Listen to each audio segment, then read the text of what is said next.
आज हम फिजिक्स की कोई क्लास नहीं लेने वाले। नहीं, आज हम सुनने वाले हैं एक कहानी, ब्रह्मांड के सबसे बड़े, सबसे ताकतवर सितारों में से एक की कहानी, उसकी पूरी जिंदगी की कहानी। तो चलिए शुरू करते हैं ये सफर। देखिए, आसमान में हर तारे की अपनी एक कहानी है। एक जन्म, एक जीवन और एक मौत।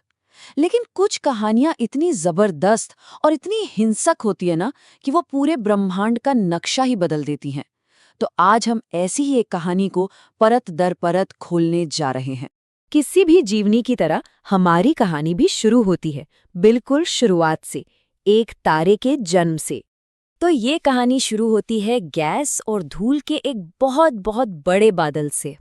सोचिए कि गुरुत्वाकर्षण यानी ग्रेविटी इस बादल को धीरे धीरे अंदर की तरफ खींच रही है। जैसे जैसे ये सिकुड़ता है, इसका सेंटर इतना ज्यादा गर्म और घना हो जाता है कि वहां हाइड्रोजन के एटम आपस में जुड़ने लगते हैं और हीलियम बनाते हैं। इसी को कहते हैं न्यूक्लियर फ्यूजन। और यही वो चिंगारी है जो एक तारे को जिंदा कर देती है। एक बार पैदा होने के बाद तारा अपनी जिंदगी का ज्यादातर हिस्सा एक लगातार चलती जंग में गुजारता है, एक ऐसा बैलेंसिंग एक्ट जो उसके वजूद को बनाए रखता है।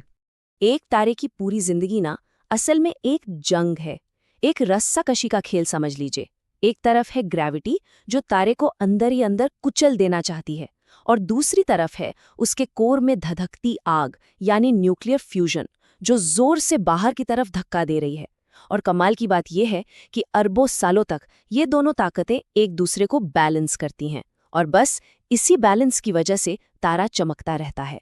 लेकिन ये बैलेंस हमेशा के लिए नहीं होता, और मजे की बात यह है कि जो प्रोसेस तारे को जिंदा रखती है वही आखिर में उसकी मौत का सामान भी तैयार करती है। ये जो बड़े बड़े तारे होते हैं ना, ये असल में एक तरह की कॉस्मिक फैक्ट्री हैं। ये अपने कोर में हाइड्रोजन से हीलियम, फिर हीलियम से कार्बन बनाते हैं, और ये सिलसिला चलता रहता है। एक के बाद एक भारी तत्व बनते जाते हैं, जैसे कोई सीढ़ी चढ़ रहा हो। लेकिन ये सीढ़ी एक जगह आकर खत्म हो जाती है, और वो जगह है लोहा, आयरन। यहीं पर सारा खेल पलट जाता है। देखिए, लोहे से पहले जितने भी तत्व बन रहे थे वो जलकर एनर्जी देते थे, वही एनर्जी जो तारे को जिंदा रखती थी। लेकिन लोहा लोहा जलता नहीं, बल्कि एनर्जी सोख लेता है। ये बिल्कुल वैसा है जैसे किसी चलते इंजन में रेत भर दी हो। अब वो बैलेंस, वो संतुलन टूटने वाला है। और जब वो बैलेंस टूटता है तो अंत बहुत तेजी से आता है, और इतना भयानक होता है जिसकी हम कल्पना भी नहीं कर सकते। ये तारे की जिंदगी का क्लाइमैक्स है, उसकी मौत। जैसे ही तारे का इंजन बंद होता है, बस ग्रेविटी की जीत हो जाती है, और जो होता है वो यकीन से परे है। एक सेकंड के छोटे से हिस्से में तारे का कोर, उसका दिल, अंदर की तरफ ढह जाता है। कितनी तेजी से? प्रकाश की गति के 1/4 हिस्से की रफ्तार से। मतलब इतनी तेजी से कि हम सोच भी नहीं सकते। ये जो पतन है, ये एक जबरदस्त धमाके को जन्म देता है, जिसे हम सुपरनोवा कहते हैं। और ये एक शानदार नज़ारा है कि कैसे मौत भी कुछ नया बना सकती है। इसी धमाके में सोना और चांदी जैसे सारे भारी तत्व बनते हैं और पूरे ब्रह्मांड में फैल जाते हैं। जो बचता है वो या तो एक न्यूट्रॉन स्टार होता है, या अगर तारा बहुत ही ज्यादा बड़ा था तो कुछ और भी ज्यादा रहस्यमयी बनता है। तारे के कोर का जो मलबा बचता है वो एक ऐसी चीज में बदल जाता है जहां फिजिक्स के सारे नियम टूट जाते हैं। ये तारे की कहानी का अगला चैप्टर है, एक ब्लैक होल के रूप में उसका पुनर्जन्म। जब हम किसी ब्लैक होल की तस्वीर देखते हैं तो वो जो काला गोला नजर आता है वो असल में एक बाउंड्री है। इसे कहते हैं इवेंट होराइजन।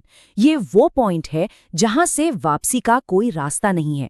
इसे पार करने के बाद बचने के लिए आपको रोशनी से भी तेज भागना पड़ेगा, जो कि मुमकिन नहीं है। तो जो भी इसे पार करता है वो हमेशा के लिए खो जाता है। अच्छा, अगर इवेंट होराइजन सिर्फ बाहरी बाउंड्री है तो सवाल तो ये उठता है कि इस होल के अंदर, इसके बिल्कुल सेंटर में आखिर है क्या? इसके सेंटर में है सिंगुलैरिटी। सच कहें तो हम ठीक से नहीं जानते कि ये क्या है।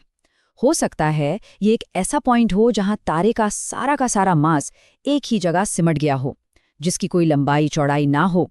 सच तो ये है कि यहाँ आकर हमारे फिजिक्स के सारे नियम फेल हो जाते हैं।